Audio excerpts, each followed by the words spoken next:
¿Sigo? Bueno, perfecto. Apostillas para tratar de ir resumiendo.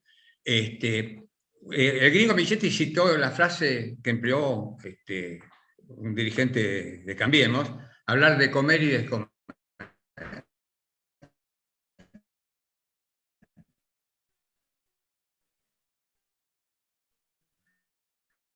Lo que es una prueba de la sensibilidad que tiene esta gente para tratar. Y también quiero decir que la frase de trabajo decente es de la propia Organización Internacional del Trabajo, y yo con ímpetus juveniles lo vengo cuestionando hace mucho, diciendo que el trabajo siempre decente, lo hace indecente el que explota al laburante o a la laburante. Para poner en cabeza de quién es el responsable de cada cosa, ¿no? También se hablan de los recursos humanos, y si son humanos no son recursos.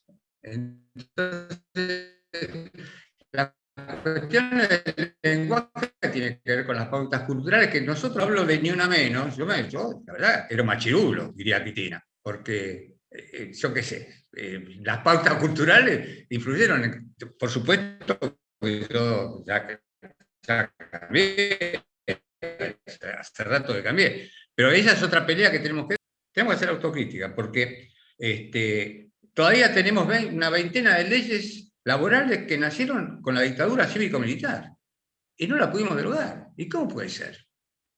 ¿Cómo puede ser que no hayamos logrado eso? Lo digo como autocrítica, fui 12 años diputado nacional, 10 años fui presidente de la Comisión de Trabajo, y no por falta de proyectos, no por falta de propuestas.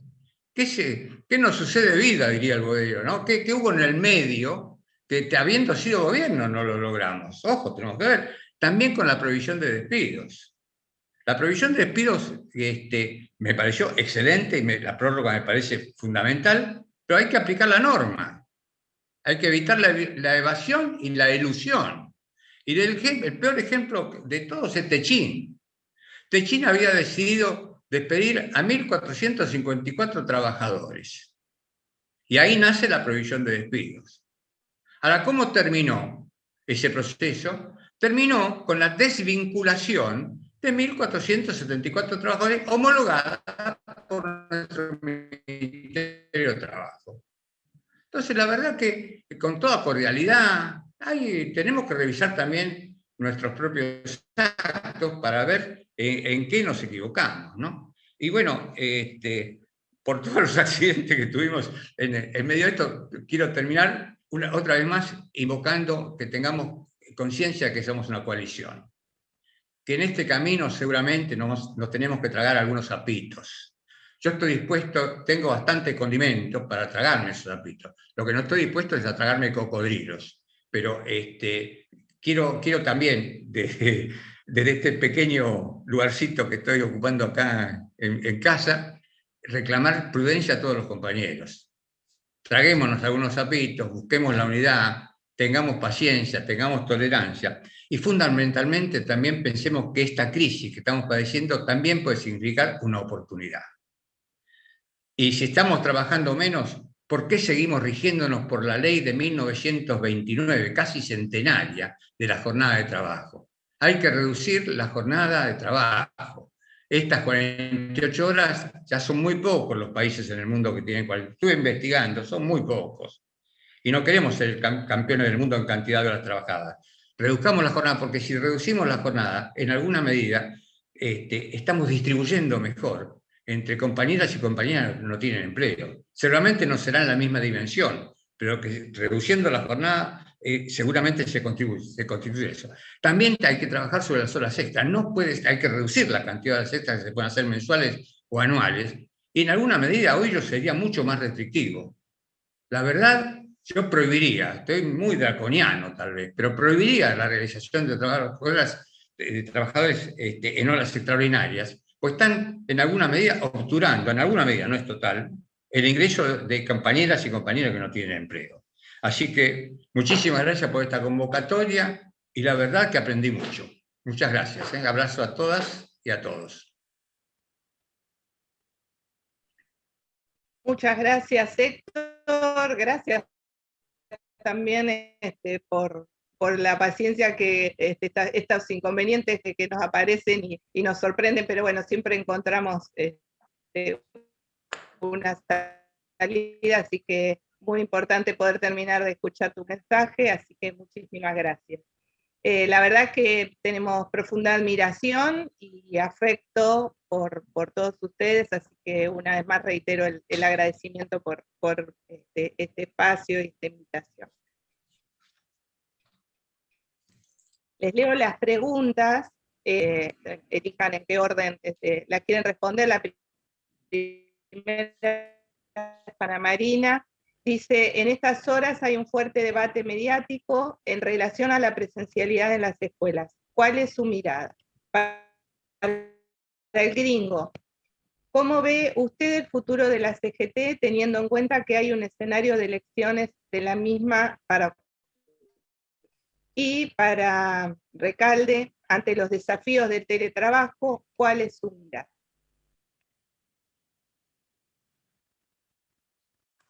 ¿Quién quiere empezar? Yo como maestra lo llamo. Bueno.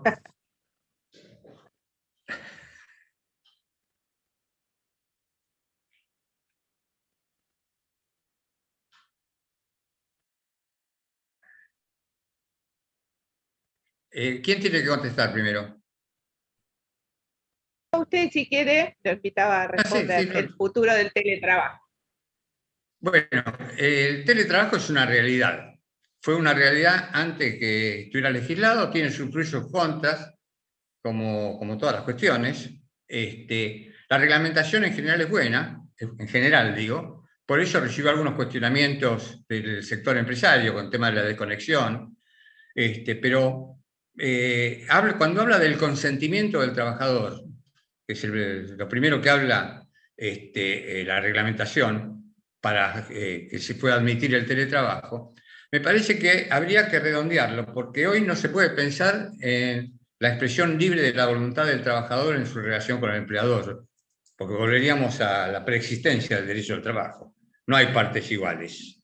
Hay una parte que tiene el poderío económico para imponer condiciones. Entonces, el consentimiento del trabajador tiene que estar acompañado por la organización sindical y por el Estado, o por lo menos por una de los dos, fundamentalmente por la organización sindical que vea.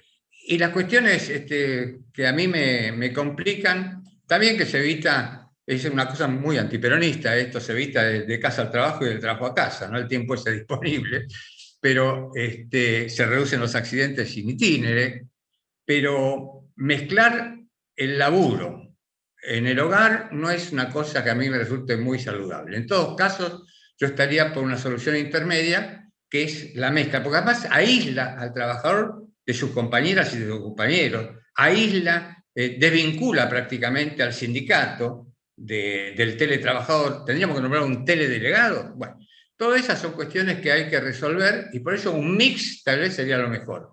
Parte en el establecimiento, en el lugar de trabajo con sus compañeras, sus compañeros y la presencia sindical, y parte en su domicilio. Eso más o menos tratar de lo que pienso del teletrabajo. Gracias. Bueno, Marina, ¿querés continuar vos? Dale, Adri. Sí, bueno, la pregunta tiene que ver con el posicionamiento frente a la presencialidad o no presencialidad. Bueno, lo primero es decir que para nosotras y nosotros, las y los trabajadores de la educación, digamos, en la idea de presencialidad, hay una cuestión que no solamente tiene que ver con el edificio de la escuela, digamos, con ir a un lugar de trabajo, sino que está vinculada a la construcción del vínculo en los procesos pedagógicos. Entonces, digo, como primera cuestión, no está en discusión la cuestión, digamos, de la presencialidad abordada desde ese lugar. No obstante, hoy esto es un tema que está en discusión, digamos, que está en discusión en qué medida, digamos, el territorio es más que la escuela. Y entonces la posibilidad de lo construido durante el año 2020 y la posibilidad, digamos, de que se dieran y se dieron, de hecho, los vínculos, la trama relacional para dar continuidad pedagógica al proceso de enseñanza-aprendizaje. Pero me parece que es una trampa que el debate pase por este lado en estos días, porque en realidad acá no discutimos educación, discutimos salud. Y en este caso el debate es una cuestión de salud pública y de protección integral de todos los ciudadanos y las ciudadanas de este país. Digamos, para poder educarnos, primero tenemos que estar vivos. Y esa también, todo lo que tiene que ver con el proceso de cuidado, también es parte del debate y de la educación.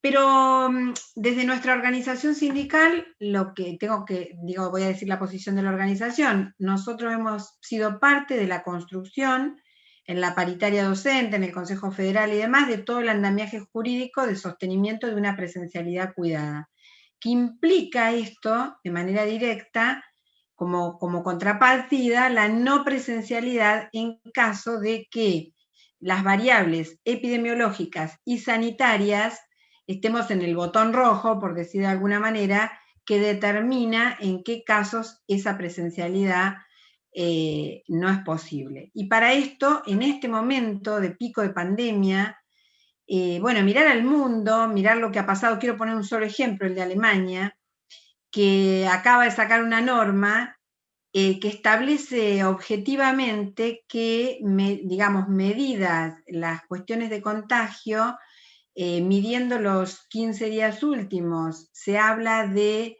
200, cuando el contagio llega a 200 por 100.000 habitantes, y en estos días, porque donde asistimos a un debate salvaje en la Cava, los números en la Cava estaban cerca de los 1.200 por 100.000 habitantes. 6 veces los parámetros, que manejan otras sociedades del mundo.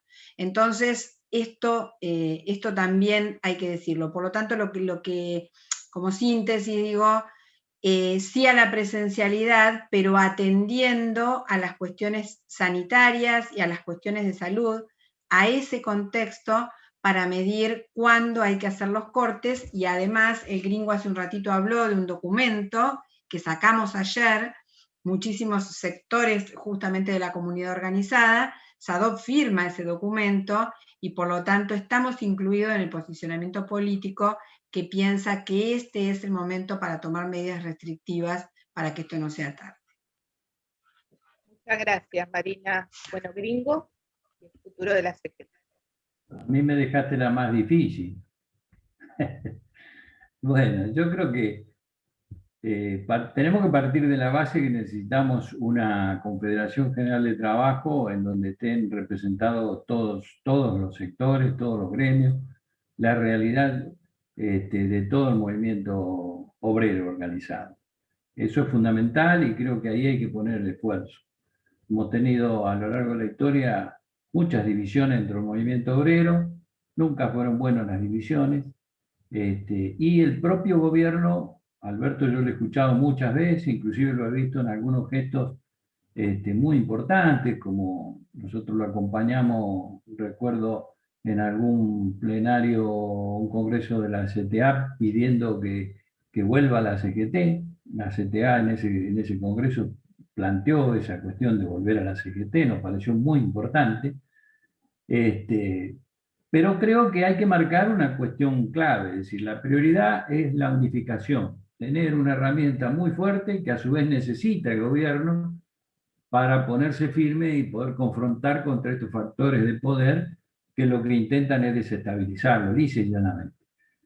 La metodología es clave. Nosotros hoy tenemos una CGT legal, elegida legalmente en un congreso, pero indudablemente debilitada, porque si hay fracciones dentro del movimiento obrero, sigue habiendo 2 CTA, está el Frente Sindical, está la Corriente Federal y lo demás, esta fragmentación no ayuda en nada. Más allá de que tratemos siempre de confluir, por ejemplo, esto de lo que hablaba Marina con respecto a la gravedad de la situación sanitaria, esta declaración que salió firmada ayer, la firma la Corriente, el Frente Sindical, la CTA de los trabajadores, y se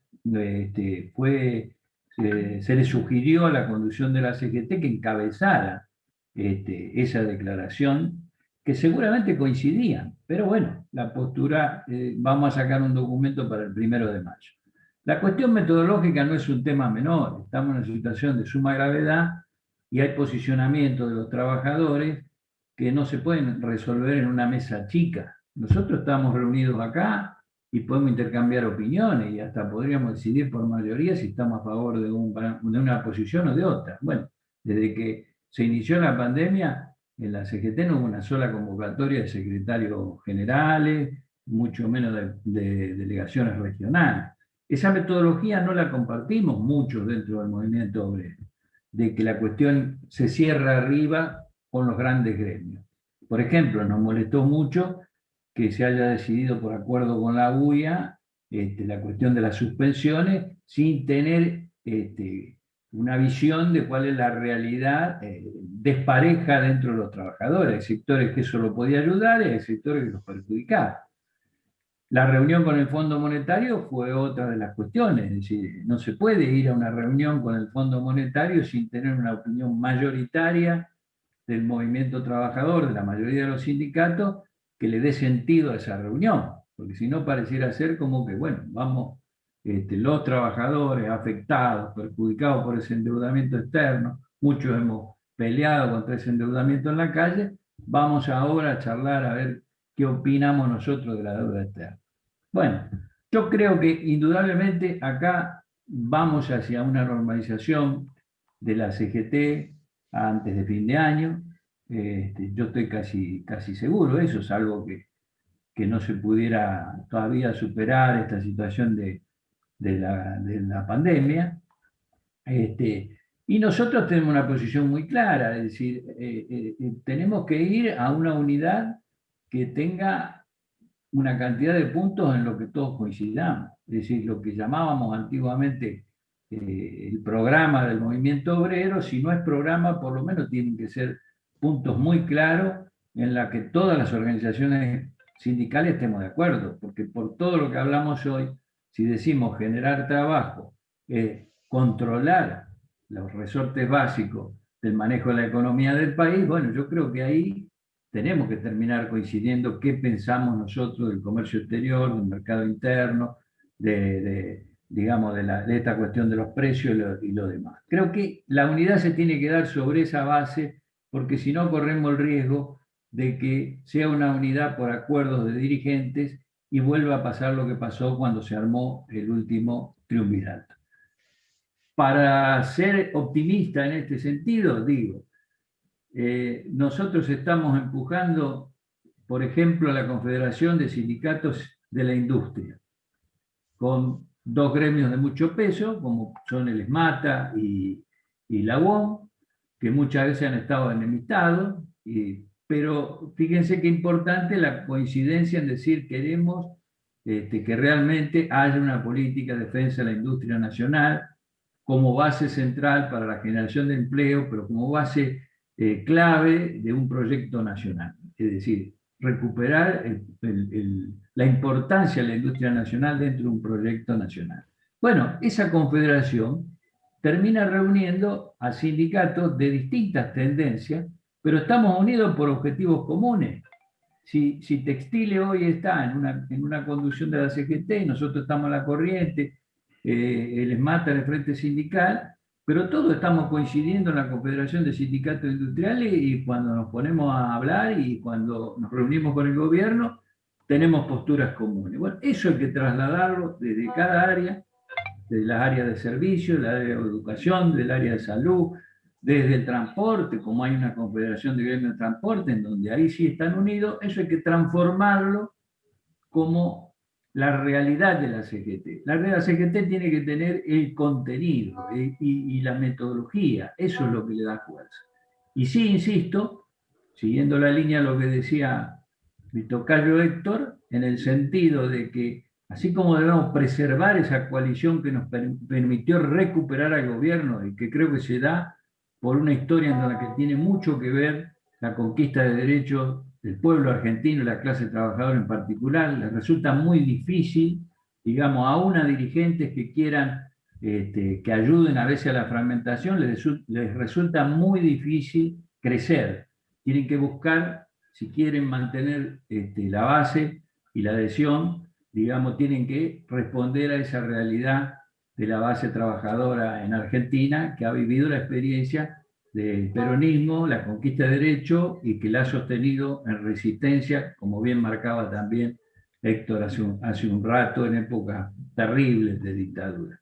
Así que yo creo que si nosotros vamos con esa voluntad hacia la unidad, por más que haya 3 o 4 sindicatos que a veces les parezca que les conviene más mantener las mesas chicas que la democracia sindical, indudablemente vamos a poder lograr recomponer la Confederación General del Trabajo. Y yo digo, tiene que ser con programa, con una metodología muy democrática, con la participación de las regionales, que muchas veces hay sindicatos que piensan que las regionales son esclavas de la conducción nacional. Hay realidades regionales, hay que reconocerlas, lo hemos visto durante el periodo del macrismo, es decir, enfocar, y la CGT debe tomar qué realidad tienen los compañeros trabajadores en Chubut, que no es la misma que la de Buenos Aires, y la de Tucumán y lo demás. Todo eso tiene que estar representado en una auténtica conducción de la CGT. Nosotros vamos a poner humildemente desde la corriente federal y los sectores con los que tenemos más cercanía todo el esfuerzo para que eso se logre, porque el país necesita una CGT unificada y necesita desde la CGT volver a reconstruir lo que yo les decía al principio, que para mí es central y es central en nuestra historia cuando hemos podido hacer transformaciones profundas a favor del pueblo, que es la reconstrucción del Frente Nacional. La clase trabajadora debe ser la convocante, como decían los viejos programas del movimiento obrero, al pequeño y mediano empresario, al pequeño y mediano productor, al cooperativista, a los estudiantes, a los profesionales. Por eso necesitamos la unidad en una CGT realmente fuerte y poderosa.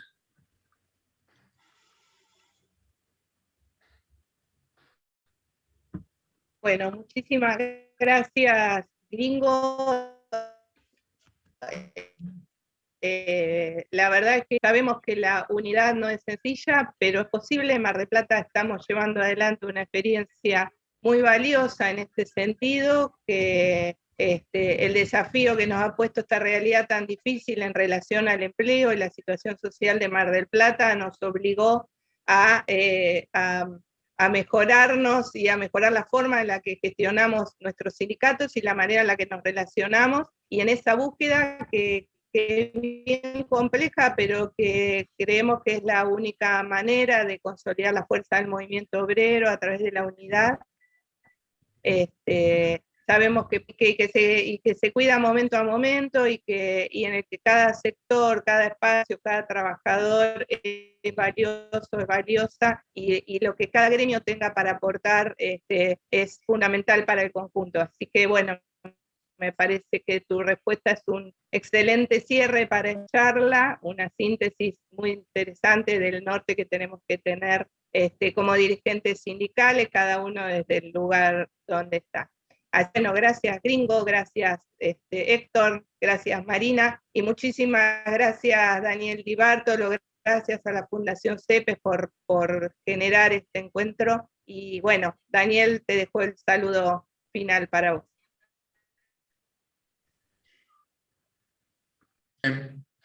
Bueno, nada más, realmente contento, feliz de haber podido participar de este encuentro. Le pido disculpas por el desperfecto técnico. Bueno,